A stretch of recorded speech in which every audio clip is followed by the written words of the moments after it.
Dengue का बुखार प्रायः जुलाई माह से सितंबर माह तक मिलता है। यह एक ऐसा बुखार है जिसमें हड्डी के टूटने जैसा दर्द होता है। इसे हड्डी तोड़ बुखार भी कहते हैं। इसमें लोग पैनिक हो जाते हैं और भय के कारण कुछ लोगों की मृत्यु तक हो जाती है। कि डेंगू बुखार का कारण क्या होता है? यह एडिस नाम के किसी अन्य व्यक्ति को काटता है तो इसका वायरस व्यक्ति के रक्त प्रवाह में प्रवेश करके संक्रमण का कारण बनता है। अब हम जानते हैं कि डेंगू बुखार के लक्षण क्या क्या मिलते हैं।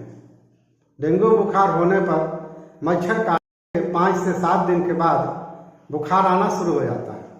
अचानक तेज बुखार जो 100 to 105 डिग्री फ़ारेनहाइट तक हो जाता है। सिर में दर्द जो आंखों के पीछे होता है।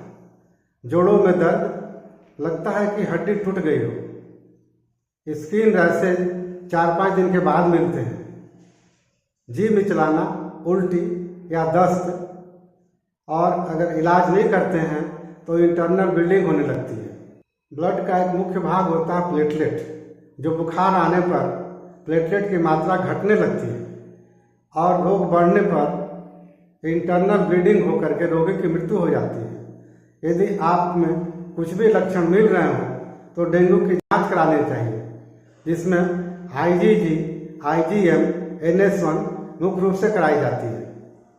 इसे लैब में करा करके आप कंफर्म हो लें, इलाज शुरू कर दें। अब हम डेंगू से बचने के बारे में बात करते हैं। सबसे पहले हमें कहीं भी पानी जमा होने नहीं देना चाहिए। जैसे बहुत लोगों के छत पर पानी की टंकी होती है, टायर फेंके हुए रहते हैं, उसमें पानी जमा होकर के मच्छर पनपते हैं। पूरी बांह का शर्ट पहनना चाहिए। पूरे पैर का लंबा पैंट पहनना चाहिए। मच्छरदानी का प्रयोग करना चाहिए ताकि मच्छर काटे ना और संक्रमण को हम रोक सकें।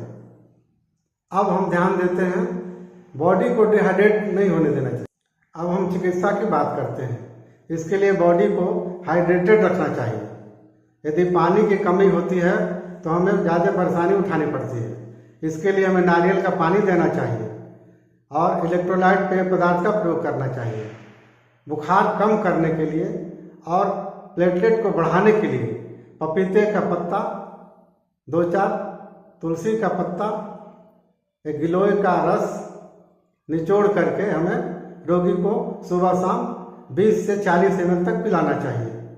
इससे बुखार बहुत जल्दी उतर जाता है। इसके साथ ही गिलोय घनबटी 2 गोली सुबह शाम, जयमंगल रस 1 गोली सुबह शाम और महासुदर्शन घनबटी 2 गोली सुबह शाम देना चाहिए।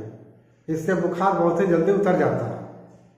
यदि प्लेटलेट बहुत ज़्यादा कम हो गया हो तो हमें प्लेटलेट चढ़ाने की व्यवस्था करनी चाहिए। बुखार उतरने के बाद कॉम्प्लिकेशंस ज़्यादा होते हैं, इसलिए कॉम्प्लिकेशंस की चिकित्सा करनी चाहिए।